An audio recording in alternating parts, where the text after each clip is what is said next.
We really appreciate you coming out and joining us today. Just a reminder, this was a meeting that was intended for the downtown business and property owners. So the turnout at the Aldermanic meeting last Tuesday was very impactful. So this is an opportunity to speak one-on-one with two of the city's newest staff members and to ask questions and have a direct conversation with them. You notice this is intended, they're not sitting on the stage, this is intended to be a more intimate conversation. It's going to be very free-flowing, there's no agenda. Eric over there, raise your hand. Hey, Eric and I will be moderating and passing around the microphones. Our understanding of time today, we're going until 3, but we have allocated time until 3:30. So please, when you have the microphone, just understand and be respectful of the time. There are a lot of people here, and I'm assuming probably a lot of people that want to speak and ask questions. So with that, I'm going to turn it over to Eric. All right, so how are we all doing out here? Great. All right, good. What do you think of this place, huh? How about a round of applause for Rex Theater? Where's Peter Ramsey and Warren and everyone? All right, Thank you for hosting this community gathering here today. I mean, this is pretty impressive what we're seeing. Obviously, everyone coming out for a common goal to have some dialogue and to ask some questions and really get to know the new Director of Homeless Initiatives. It's really going to be a great opportunity for all of you to become involved. We encourage all of you to ask questions, bring up ideas, thoughts, concerns. This is your time to bring them up, and as we work together for the solutions here in our great city, it's a great opportunity for all of you to be involved. So, I'm going to make some introductions here. We've got the Director of Homeless Initiatives, Adrienne Boulogne, right here. Don't be shy, get clapping, don't be shy. All right, and we got newly Director of Overdose Prevention, Andrew Warner. Warner, I'm doing all right, Warner. All right, so we're going to lead it off with Adrienne. You take it away. Okay. Well, I'm really excited that you guys all came out to talk with me. I've been really, interested to understand everyone's perspectives, and this is like a multifaceted issue of homelessness. So I'm doing this talk with this community to think about the impacts on the businesses in Manchester. There's a lot of other talks I need to have. So I've been in the position for a month. There's a lot of different interest groups that are important for me to get my information from. This is one of those groups, so I hope that we can have this discussion to really focus on those issues and make sure you get what you need from the interaction. But just know that there's a lot of other folks, including folks with lived experience in the homelessness community that are either in recovery from homelessness or living in homelessness right now. That group is number one on my list to spend time with and make decisions with about what works for them. So I just wanted to say that as a way to know that there's lots of different groups, lots of different pieces of this that kind of, give me the data and the info that I need. I can tell you a little bit about myself and encourage you to ask any questions that you want about my background or my approach or my thoughts on homelessness. I'm a clinical social worker. I'm used to talking with people in community settings like this only around planning and making important decisions about how best to care for folks. The work that I've done has been mainly in the Boston area, and it's always been focused on homelessness. So I'm an addiction clinician. I'm a mental health clinician. I've been a social worker in hospital settings. I've run permanent supportive housing for elderly folks who were formerly homeless. I've run programming for workforce development, teaching people life skills and work skills to get out in the community and have that be the income first. You might have heard of housing first. There's also a thing called income first that helps people transition out of homelessness. I've been a substance use disorder provider at all different levels of care. So anything that pretty much has had to do with homelessness, I've been a part of it, and I've always been interested to shape services in a way that they're non-traditional and that they're really providing the right level of service to the folks so that they can move forward. And I have to tell you, I've seen hundreds of people move forward out of homelessness, even folks that were living in encampments, and I can share with you more about what that success looks like, what it takes, that kind of thing. And I was very interested in getting into city government. This is my first kind of government job, just because I think I have a lot of perspective to share, and sometimes these decisions from government don't come from a behavioral health perspective or from a perspective who understands what it's kind of like in the trenches. And I'm hoping that that influence can help us make better decisions about what to do, timelines that work, and kind of get us to a better place. So I grew up in New Hampshire on the seacoast in Rochester, and then, like I said, I was in Boston for 22 years, and now I live in Newmarket, and I'm kind of back in New Hampshire and now learning a lot about Manchester. But there is a lot about the city and your businesses that I don't know.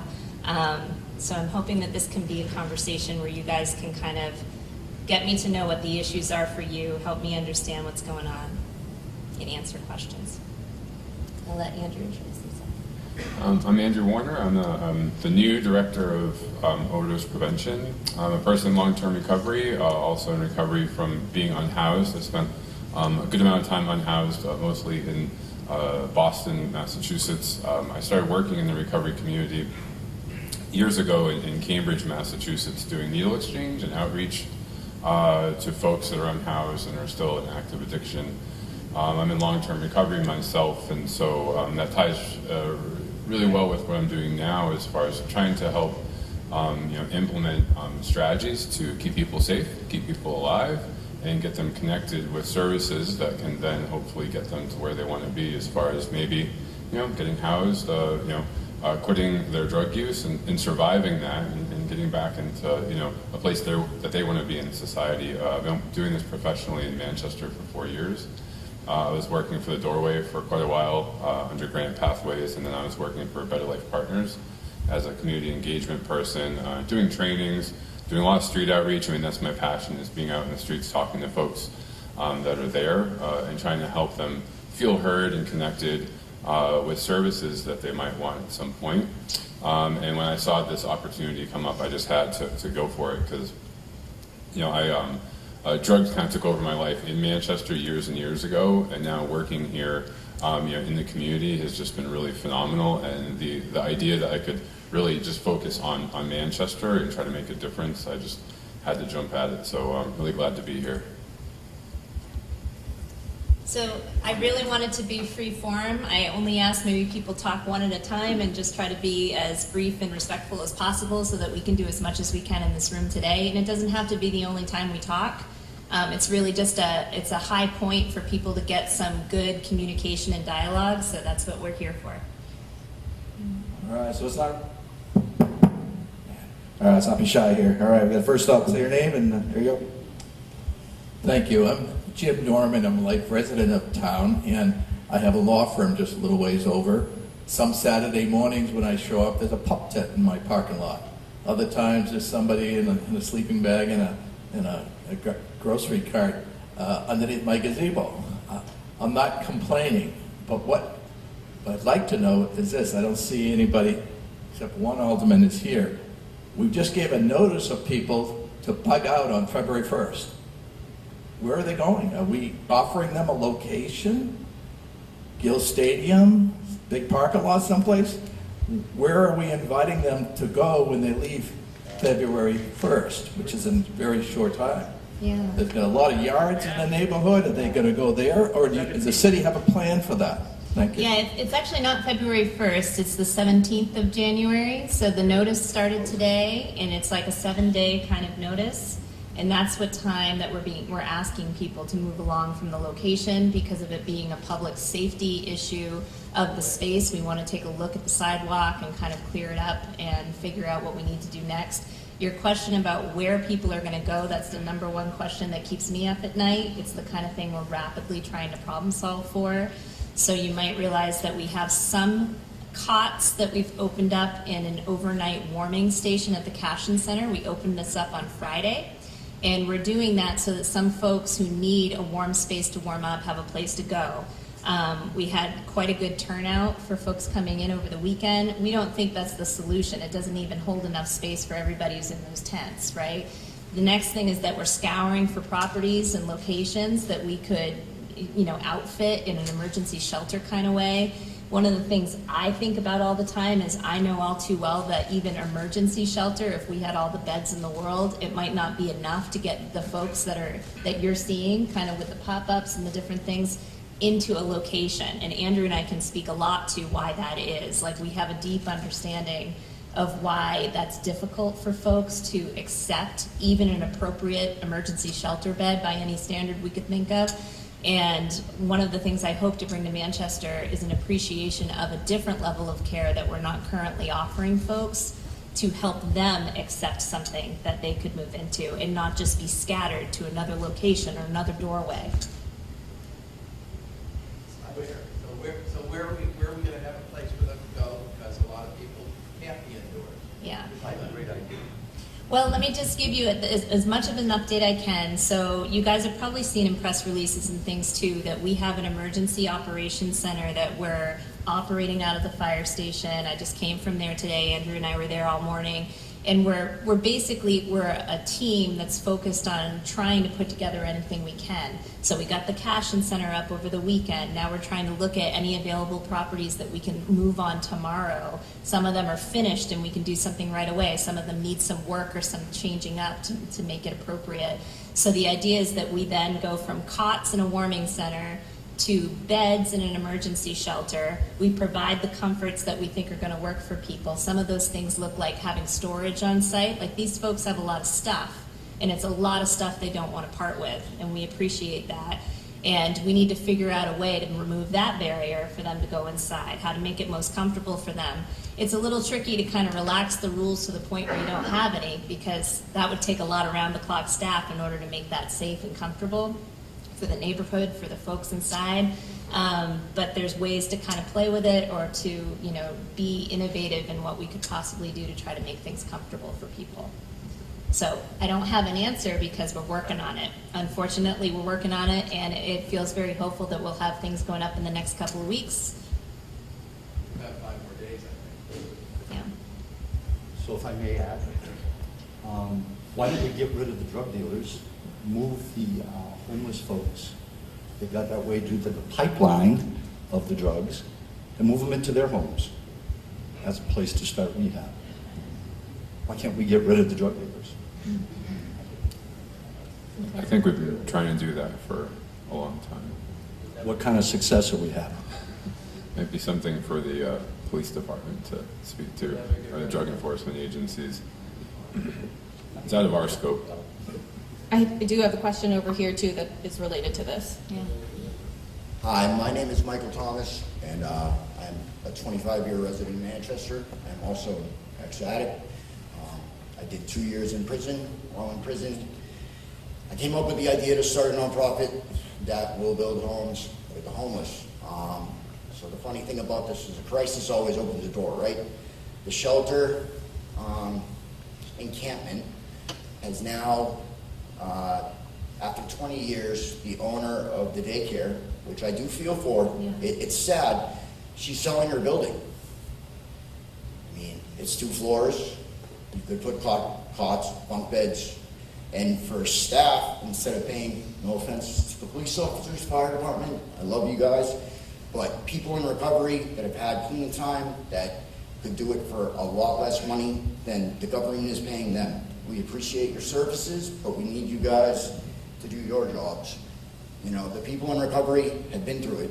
I've been homeless, I've come out of it. Life of crime changed it. I'm a semester away from getting my certificate for small business management, and I'm going into cybersecurity after that. So it can be done if we give people the chances. But what's insane to me is online, $60 million was in the last bill to go to 30 companies to do things in 18 months. And then now an extra 30 million has been pushed through to get it going. I mean, you could find any local contractor to refib the empty houses that are falling apart to start something. I mean, 2 years of the pandemic, and there's nothing. I've also sent an email to you on Friday and the mayor on Friday. During the pandemic, they set up emergency hospital beds. Why can't that be done with some of the money that's left from the CARES Act? Granted, the heating costs would be immense, but I mean, just like he said, Gill Stadium, the ice arena, there's many, many options. The government of New Hampshire doesn't live in the city like everybody else, and I feel for the business owners, but I also feel for the homeless people that are looked upon as second-class citizens that can't even use the bathroom. I get it, the overdose problem is an issue, and I feel for them, but they complain about cleaning excrement off of the street, then put a porta potty, time limit, someone to check to make sure that people aren't, God forbid, doing bad things. If we don't give people chances, they're not gonna change. I'd love to respond to just a couple pieces of that. I really appreciate the comment that folks in recovery have a lot to give, and that is my experience as well. I've employed a lot of folks doing operational staff and hard work like this, and nobody works harder than people in recovery. I'm going to be asking you and everybody else in the world that has folks that are appropriate and have an appetite for this work to sign up, and we're going to try to compensate them for the work that it is, and that's going to be a huge push, because one of the biggest problems I have is that there's not enough people in Manchester to do the work that it takes to operate these things safely and in a way that's also positive for the community around, right? So I need people. I need people that are interested in second jobs, third jobs, want to work, you know, to round out an experience for themselves. Like, this is all stuff that we could train people for. The other thing we need is locations and spots.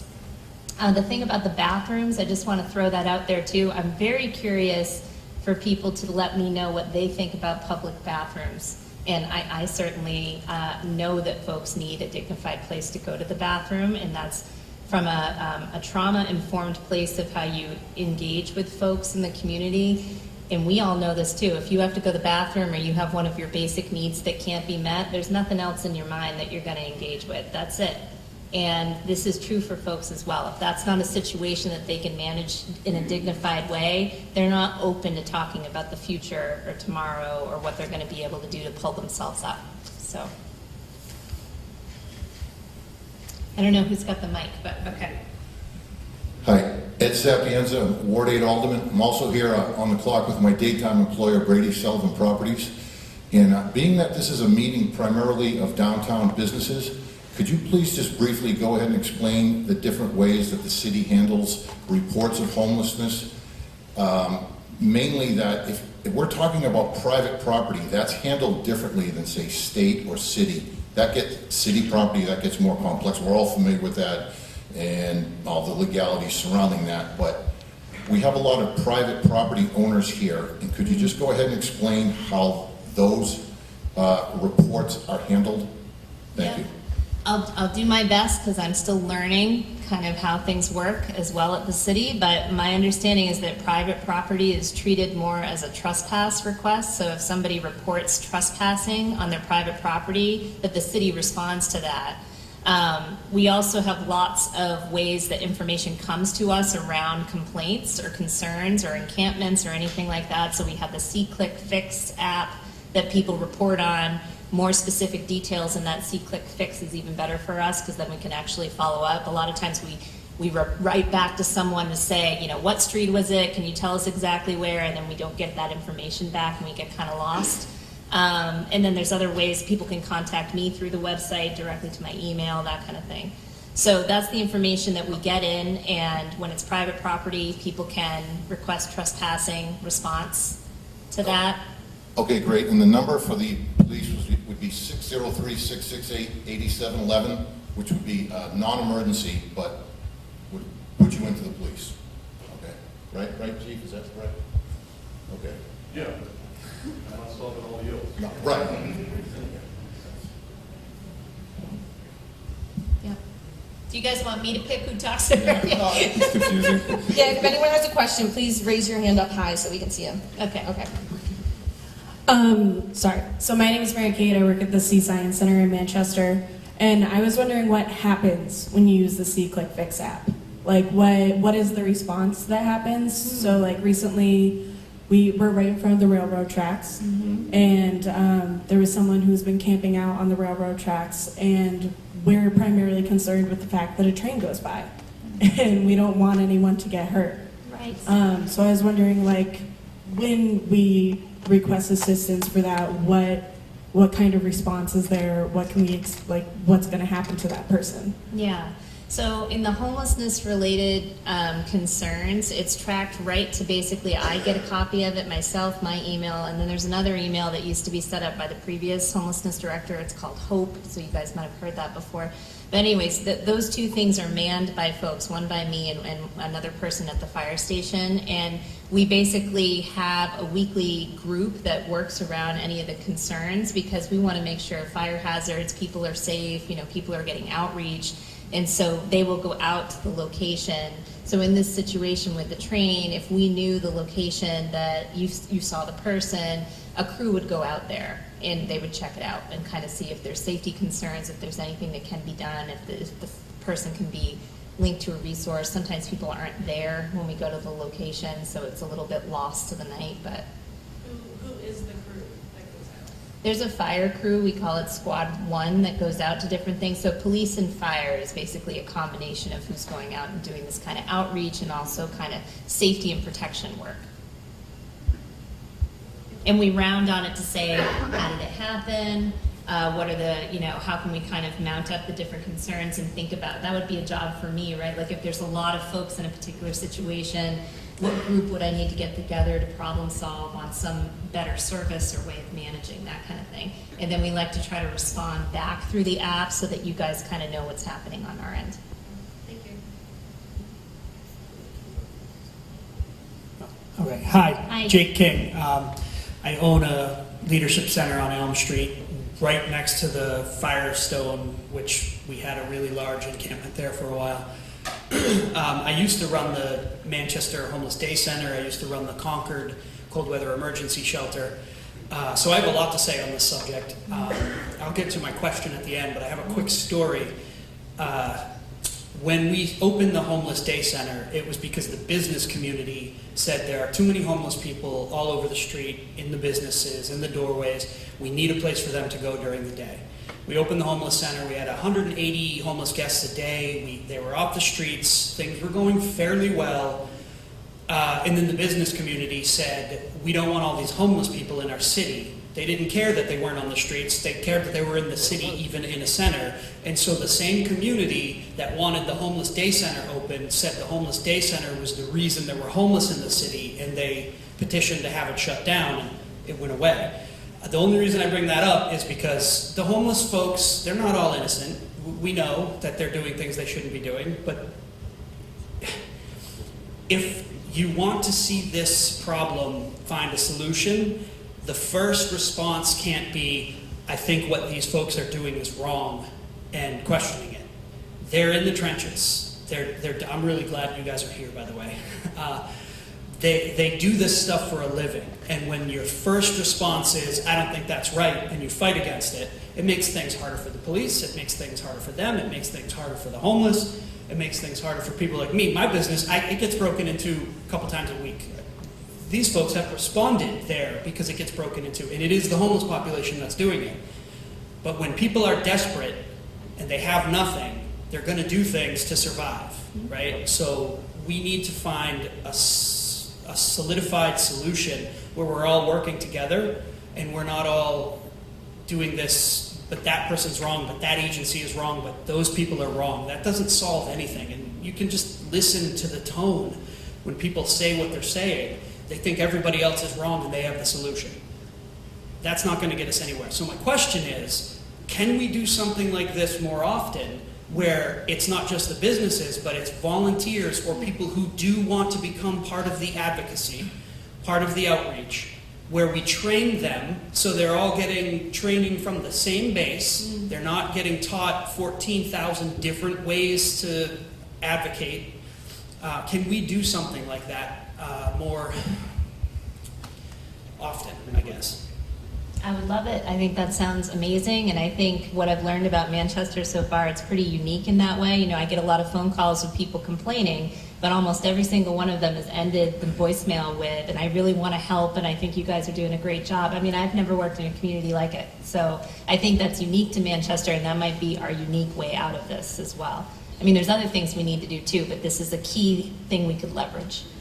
Yeah. I've been working doing this work all over New England. You know, so I've had a chance to go to a lot of places where it's being done really well, and nothing is unique to what's going on in Manchester. We have issues all over the New England, all over the country, and all over the world. You know, and Adrian and I are not going to fix this, but we can. You know, and the communities that connect and spend time together talking and training and learning are the ones that have really responded well to this issue, and the ones that kind of stay siloed and separate and don't have the connection. And this is a very beautiful thing that people are here in the middle of the day coming to talk, you know, and we can change the world, you know, but it's not going to be, if it's a siloed approach, it has to be these connections. And so I'm really happy that we're here, and I want this to continue. I got the mic here. Hello. Hi, everybody. My name's Ed Baruti, and I'm a property owner and businessman downtown, and I've been there since 1998. As a matter of fact, I'm the landlord for Jake here, and Jake's a fine man and runs a good operation. My CPA practice is located right at the hub of Manchester, right above the former Bait, okay? So, in addition to my experience as a business owner and a property owner, I've also been a patron downtown.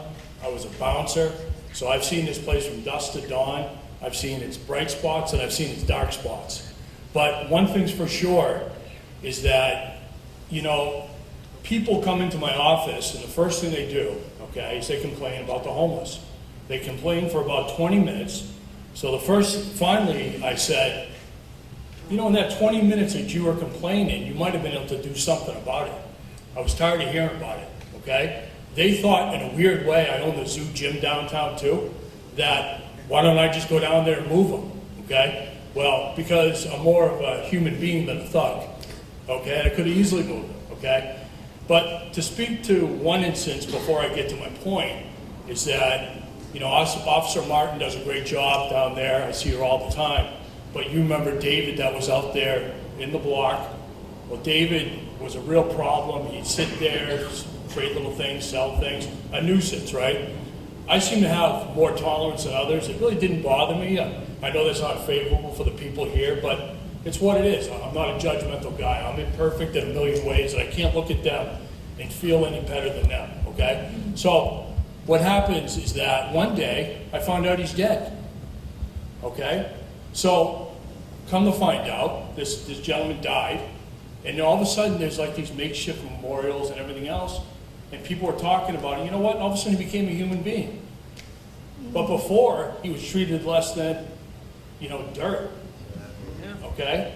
So all of a sudden, 2 weeks later, guess who's out there? Him.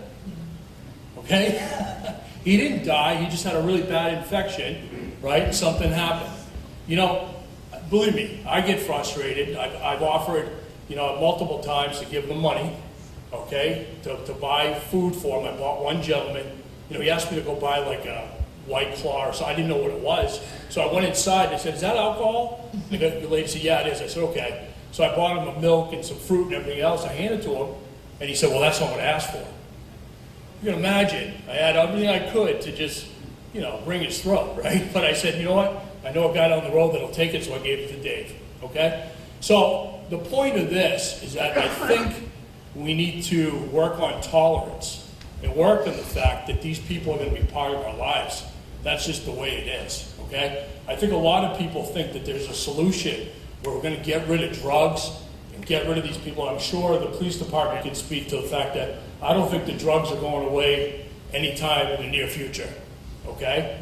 So with that being said, the first thing we do need to do is somehow learn to live together with this issue, okay?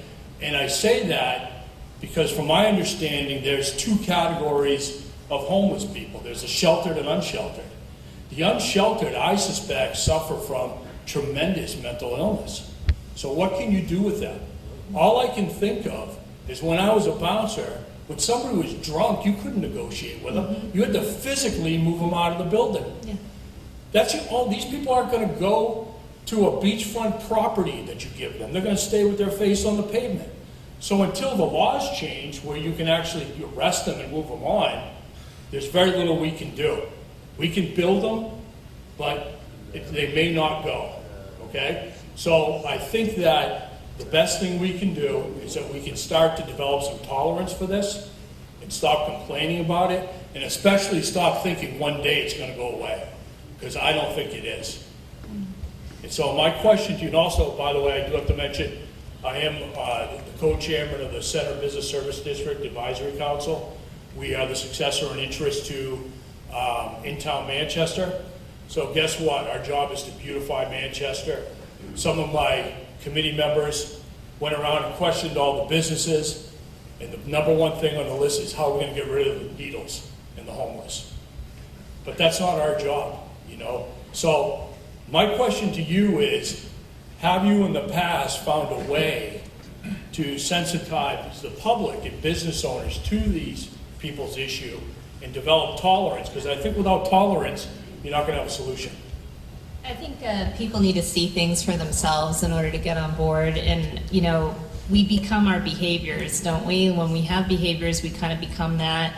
I don't think anybody wants anyone to die, you know? That's not anybody's MO out of this, but we do want behaviors to change, and we want the behaviors to be out of our businesses and out of the, you know, causing all the issues that we're dealing with.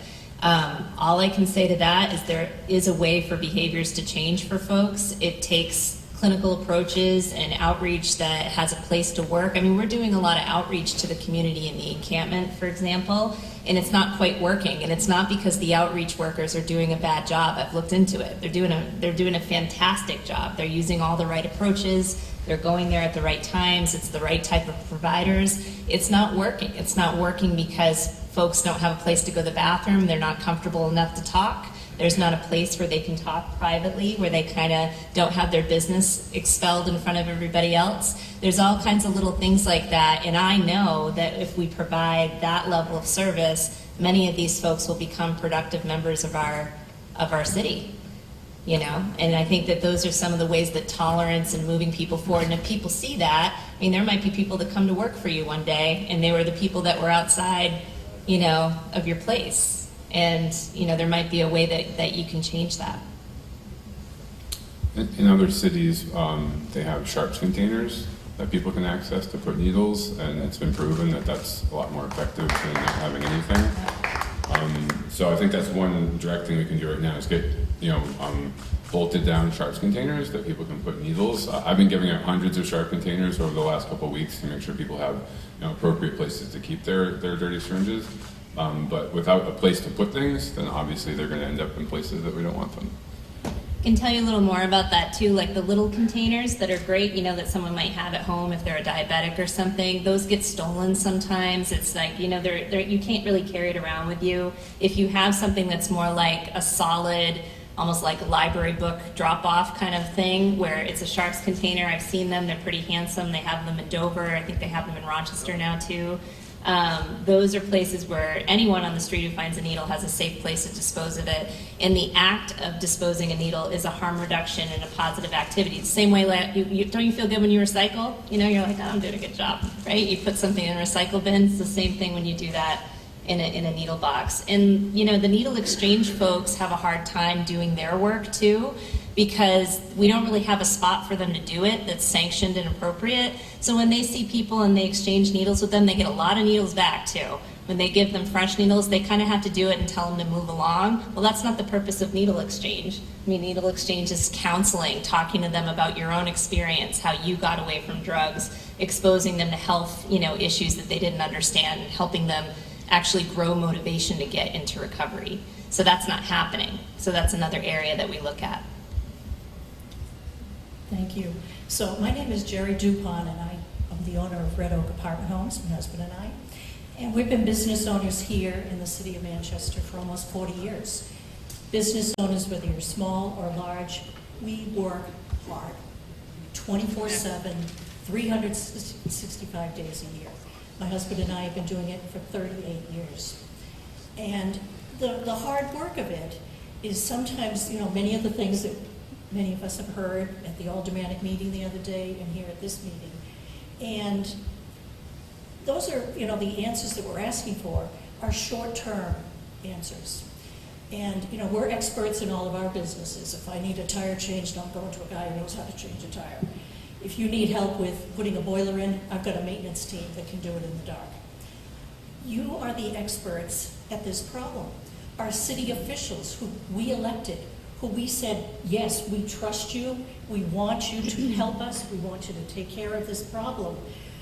They are experts at what they do, whether it's changing laws, changing legislation, whether it's, reaching out to our congressmen and senators and our governor. Those are the long-term goals that we need to attack. And at this conversation and at the aldermanic meeting, I was hearing short-term requests. So as experts, I'd really like to know, and probably today isn't the time to do it because the long-term goals are quite lengthy and Yes. quite involved. But I would really love to see from you and from our aldermen and from our mayor, short-term and long-term goals Yes. that are attainable, that are going to benefit the business community who work really hard every single day, but that also helps our most vulnerable citizens in this city.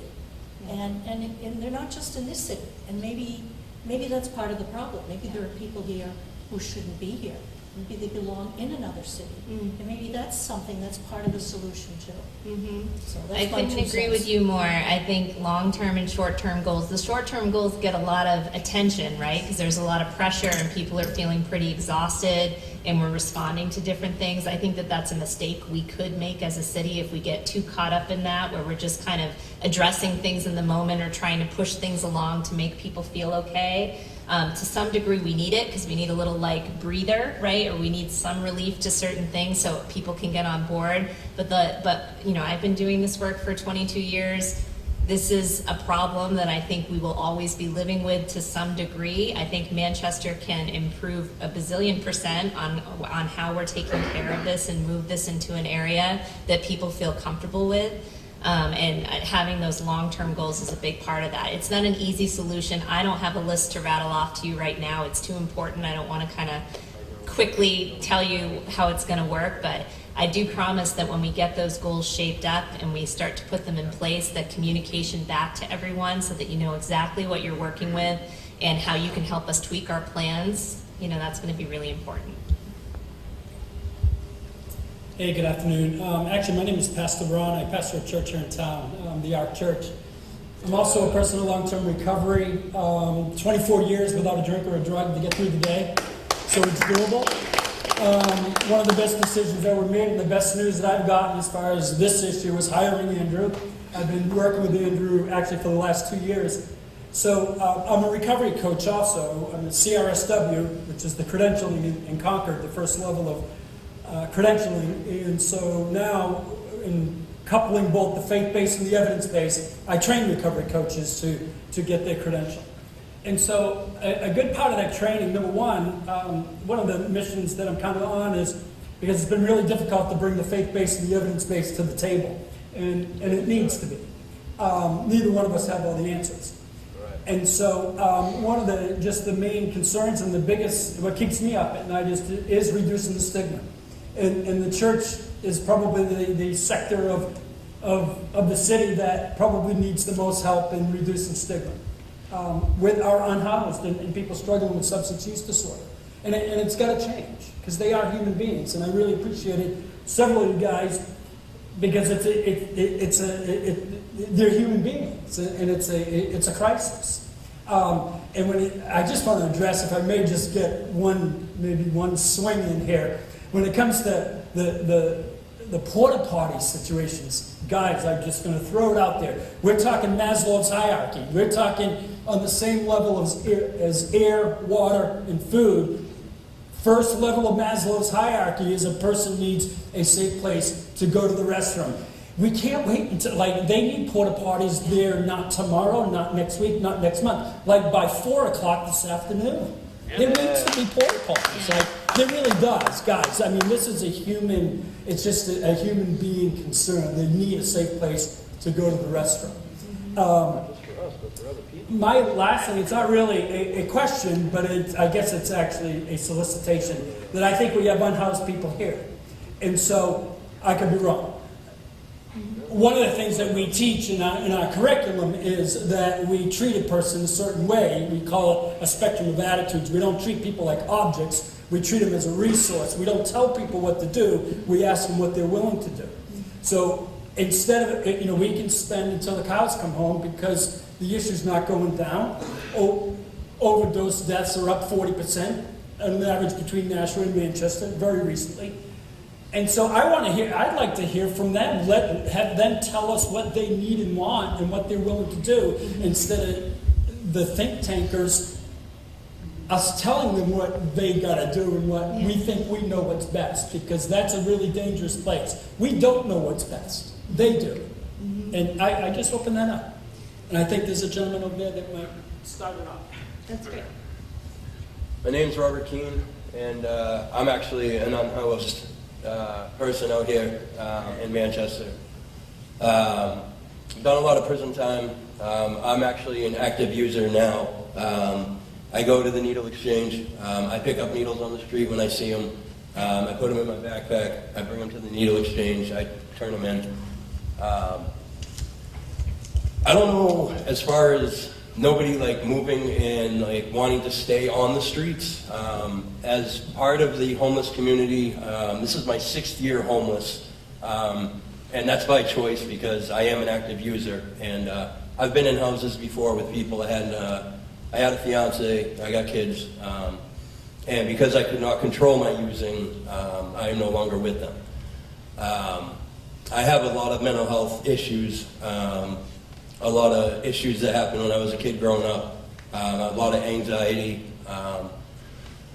I know for me, the main concern for me is where can we go? That has been the #1 question from the homeless since we were living on the courthouse lawn. And we still have no answer where we can go. As far as staying on the street, no, but not everybody wants to be in a shelter. Not everybody wants that, like being watched. You know what I mean? It's almost like being homeless is a crime. Like we have to go places that people watch over us. Like we don't have the right to our freedom. We don't have the right to our own private living. So yeah, if a place could be put up where we could put our tents and stay, you know what I mean? Put trash receptacles, porta potties in there.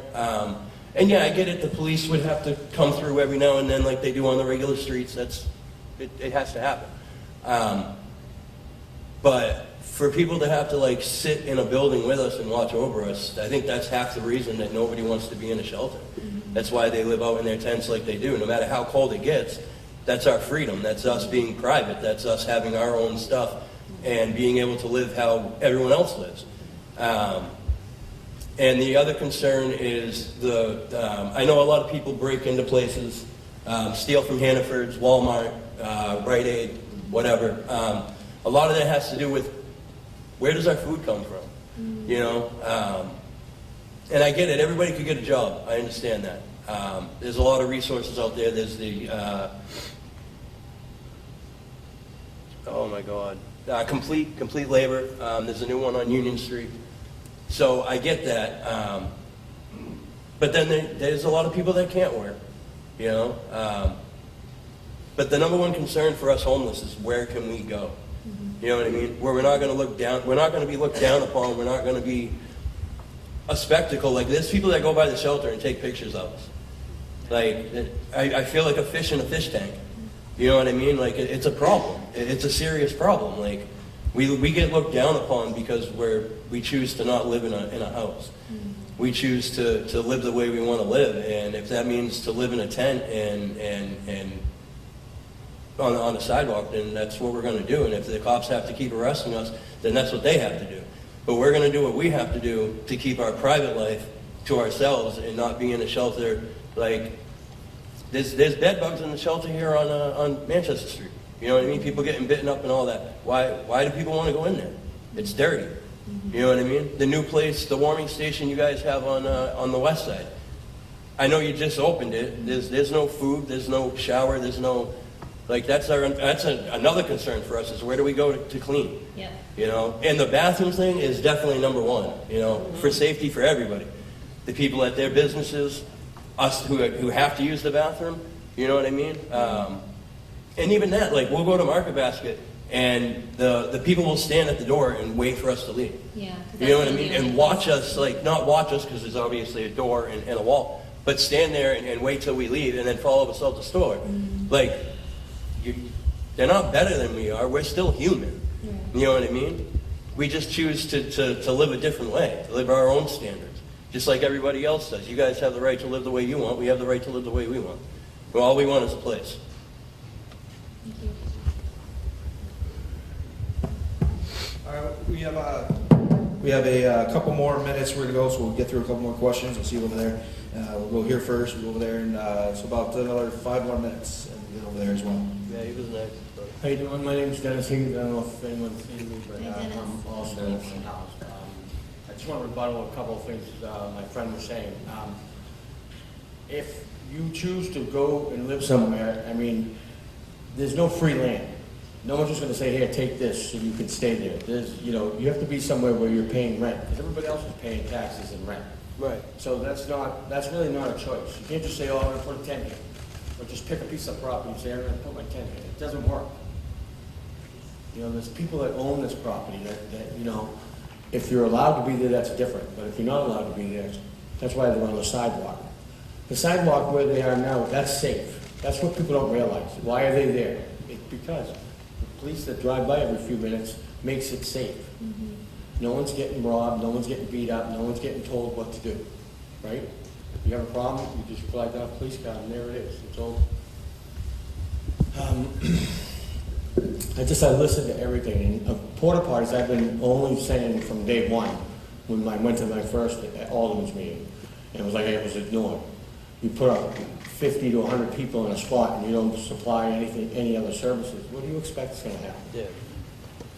I feel for the businesses too, because they should not have to go through this crap at all. I mean, if I went into business and I was paying this much in taxes, are you kidding me, it would last a minute. But, you know, that's me, I don't have that kind of patience, especially, I've owned my own business before, I haven't had to deal with anything like this before, but I've dealt with people sleeping in the cars there because I owned an automotive shop.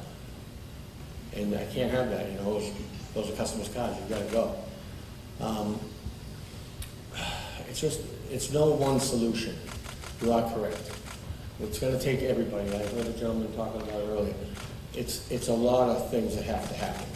You have to educate people is probably the biggest thing. And like this gentleman was saying, we all gotta have some tolerance, but you gotta educate everybody. A lot of people don't, it's not a choice. It's not my choice to be there. I'd rather have a shop and be back working again. But whatever happened to me, that's my story. I have to deal with that. Everyone has a different story. You can't judge anybody, because I think we all live in a glass house. So I don't throw rocks. I hope you guys don't throw rocks too. It's just, there's a lot of stuff that have to happen, and tolerance is number one. And nothing's for free. That's another thing. There's nothing for free. Someone has to pay for it. So I think if we just find a spot or a porta potty somewhere, he's right. By 4 o'clock, there should be something there. On that, can I ask, what are people's appetites for having bathrooms, public restrooms? I mean, I don't love the idea of porta potties because I don't like to use them myself, right? So, but if we had some more dignified public hygiene stations and also sharp containers, safe, standard sharp containers that are out, what are people's appetites for that in the business community if this was a new standard of what urban living was and available to folks?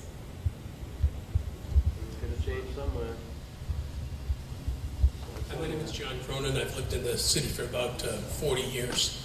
And I'm just curious in terms of census, if you have a handle on numbers and how many of those numbers are connected some way to Manchester.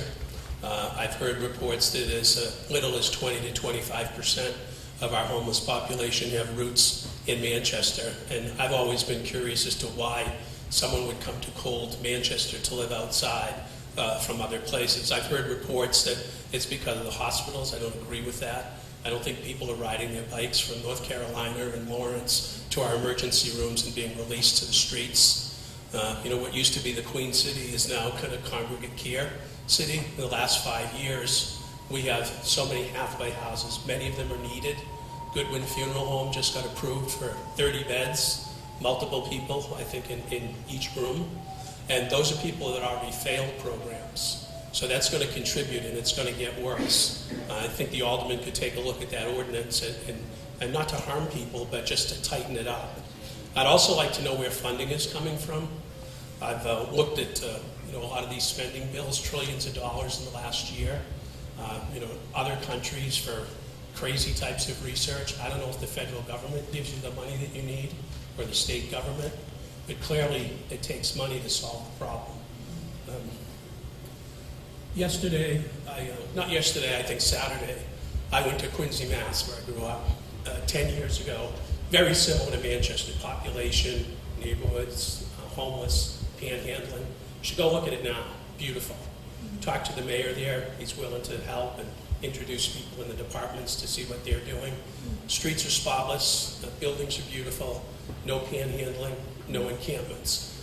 One gentleman said the sheltered population are getting services. Went to Father Bill's, very nice, a lot of people there, well organized, clean. They're building a new multi-resource shelter, which has vocational services, mental health services, and some beds. It's right across the street from the existing shelter. And then yesterday I was in North Bergen, New Jersey. I think there's about 1 million people there. And they, I think, were recognized as having one of the worst homeless populations 10 years ago. They've managed it, and it's pretty clean.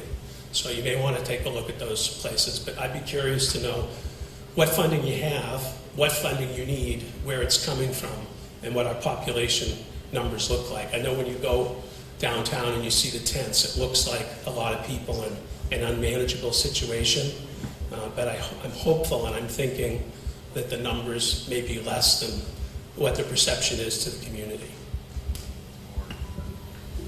We're gonna have two last questions. Eric, if I can, oh, yeah, I just sure. want to.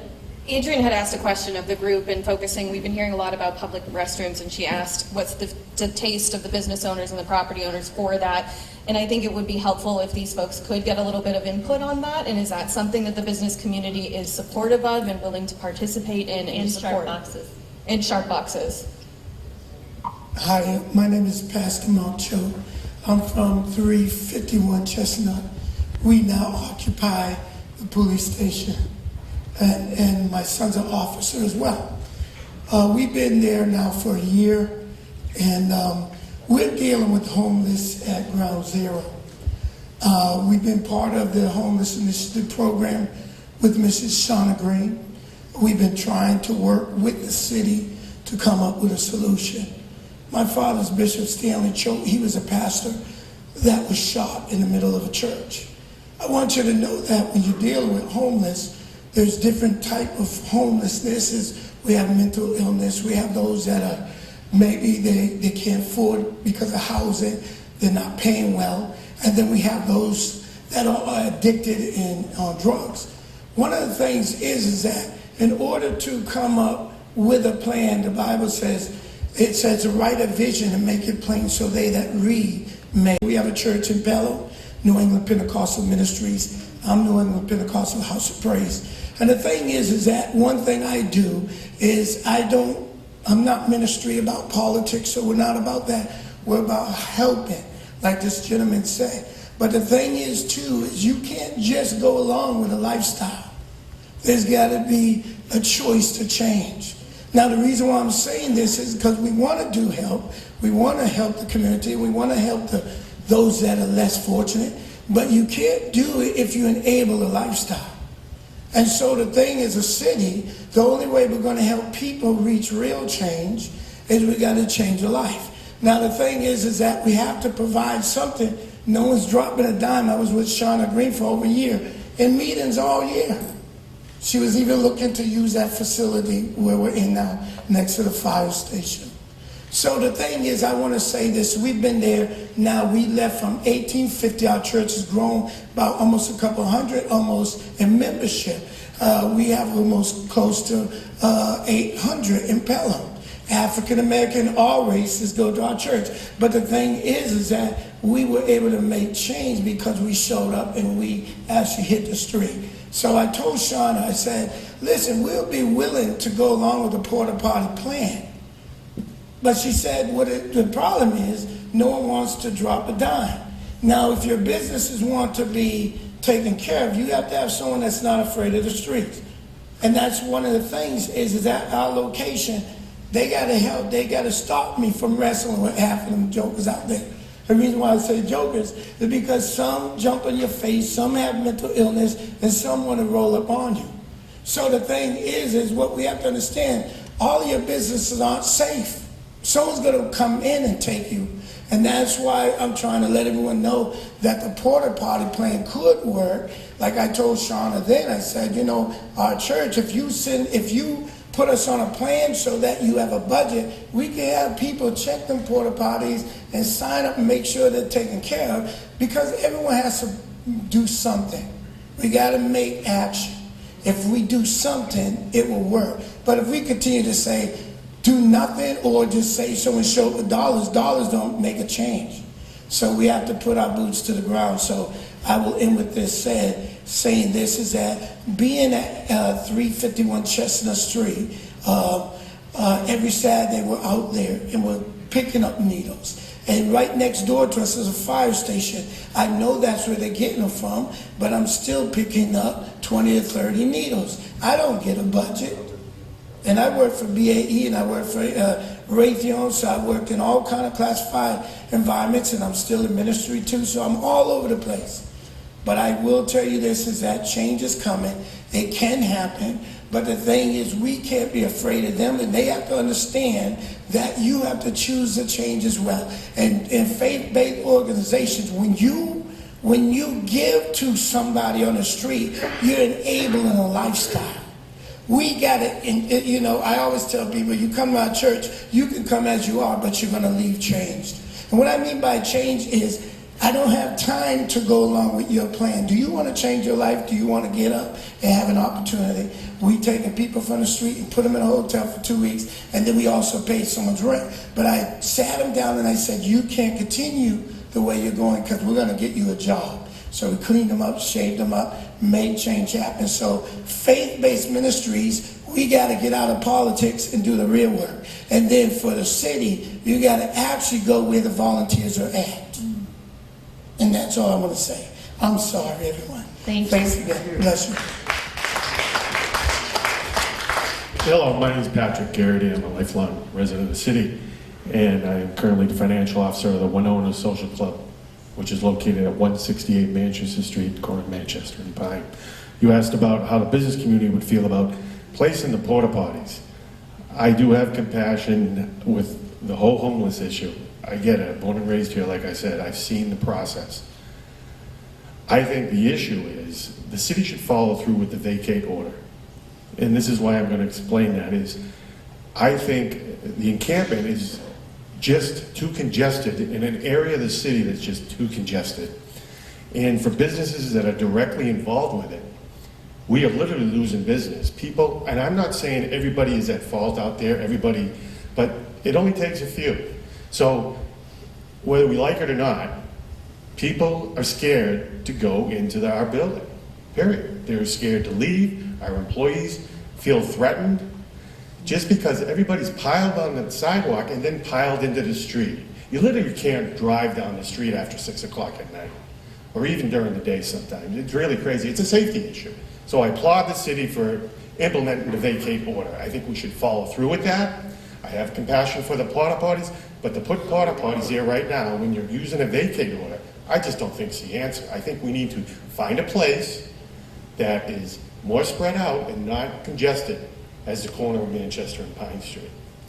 You were looking for emergency housing, so on and so forth.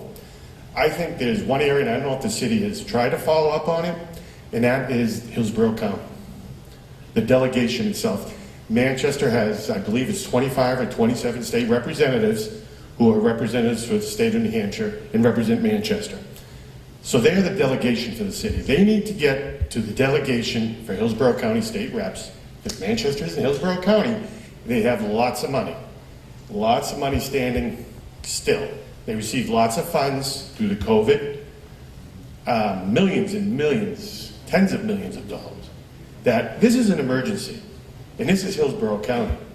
And those funds need, if this ain't the time to use some of those funds for what you're talking about, you're in the EOC with Ryan Cashin and the police chief, we need to find places for these people to go.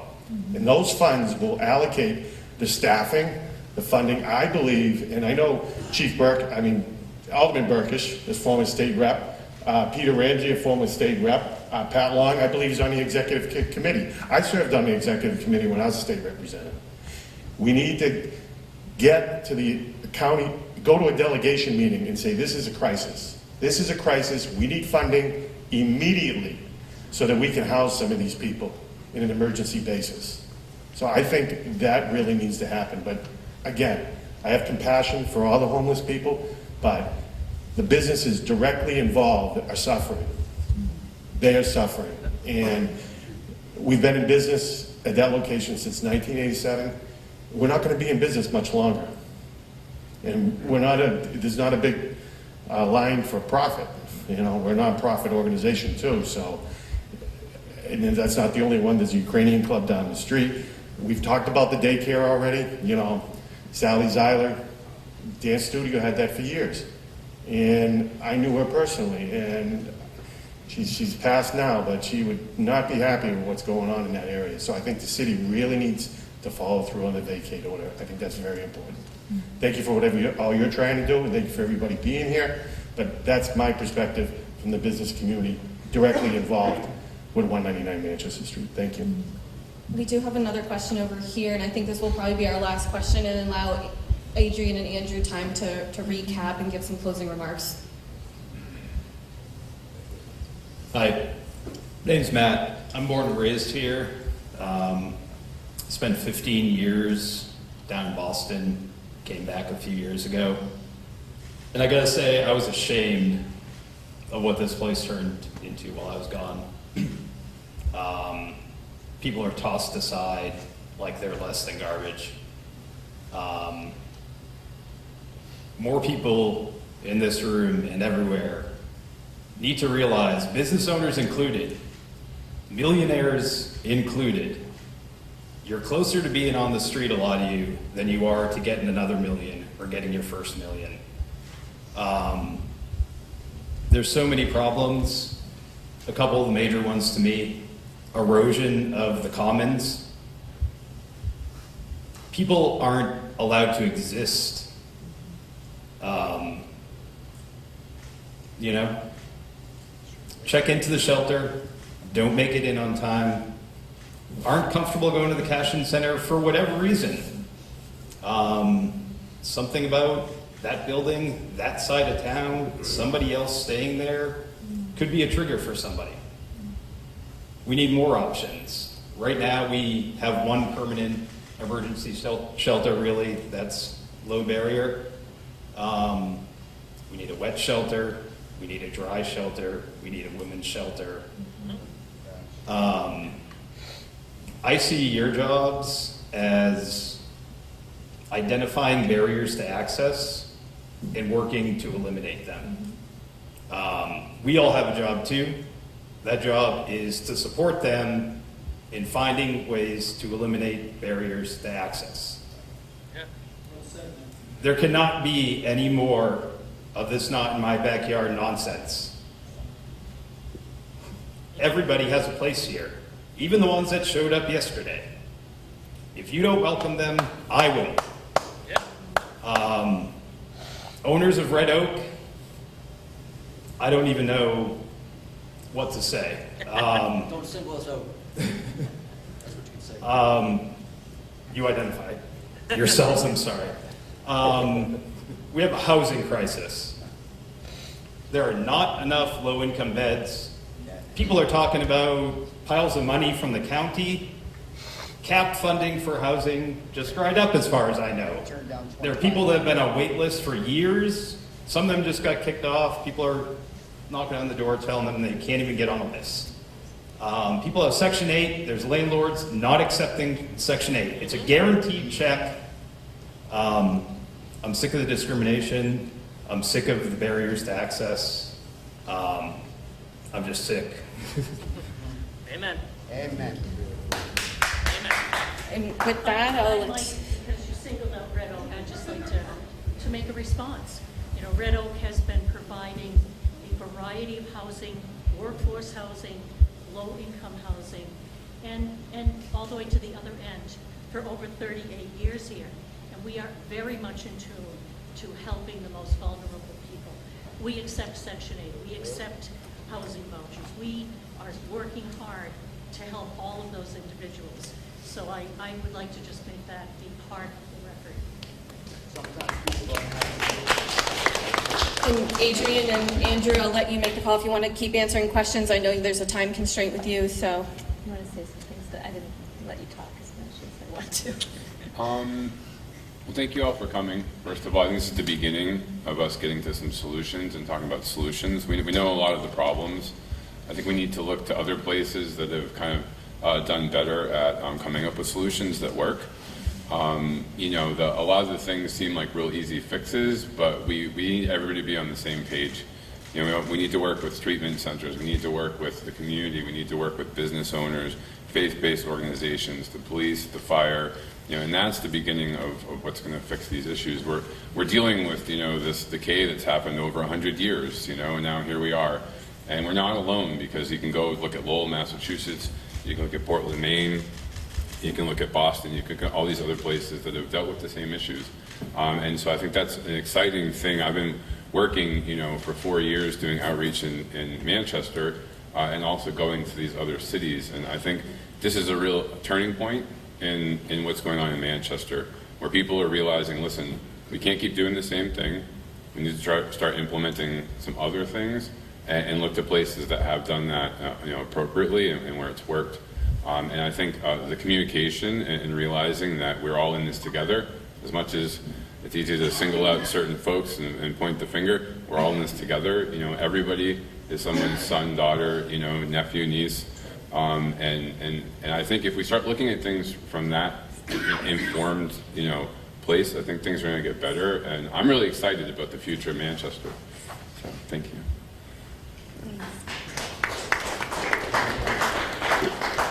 I just want to say too, on like the communication you'll get from the sign-up sheet that you guys will hopefully put your name on, will have my information on it too, so you can contact me directly. There's a lot of things we talked about today. I think every single comment resonated with me. I really appreciate getting to know you guys and your pain points, and I really see it as my job to figure out ways around it. I can promise you that in the world of homelessness and substance use disorder, it takes innovative solutions that are non-traditional, things we haven't even tried yet. I understand that to be truth. Any of these communities that have gotten out of difficult spots that they've been in and feel proud. Someone mentioned Quincy, Massachusetts. I'm very familiar with some of the things they've done. They had one of the first police forces in the country to carry Narcan, and had like a complete different substance use response than anywhere else. And that's one of the reasons why they're looking so good right now, is because they were ahead of the game. So think of ideas. There might be business improvement districts we could create together where we incentivize homeless individuals to be peer mentored into cleaning up their own streets themselves and being a part of this community and putting murals on your walls and sharing talents that they have, cleaning up needles. I think I could give people jobs where they're doing things like that. And that job can be a stepping stone to a different type of job. And they need that stepping stone because that's a barrier they can't get over. So that's just a little example. But I bet you have ideas. There's a lot of talent in this room. Think about the things you can think of. You've innovated your own businesses. I need your thinking to figure out ways out of this. Thank you. Thank you to both Adrian and Andrew. I think the city's very lucky to have these two individuals working on our side, and I can tell you this is probably the first of many conversations that we'll continue to have. So I thank you for your time. We'll do a follow-up email, send all this feedback to you. If you left your phone number, one of us will be reaching out to you and making sure that you have all the information that you need. And again, please keep in touch, and this will be the first of many. Thank you. Yeah, and if I could just add real quickly on the subject too. I mean, I think when we look around, we take a quick second to look around the room. Inside this room, we don't just have one property owner. We have multiple property owners who own multiple properties. We have business leaders, we have business mentors, we have individuals, we have residents, we have husbands, wives, families. We're all human beings. We have aldermen in the room, we have the chamber in the room, which speaks volumes of what we're here for. You all showed up today to be a part of this, to be a part of the solution. Yes, to hear feedback. Yes, to offer feedback, right? But we're all in this to create these solutions and ideas and working together.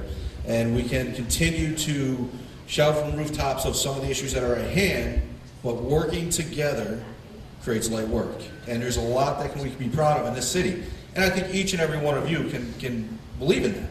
We have a lot to be proud of in this city, including our men and women of the Manchester Police Department, which are in the back. How about a round of applause for them?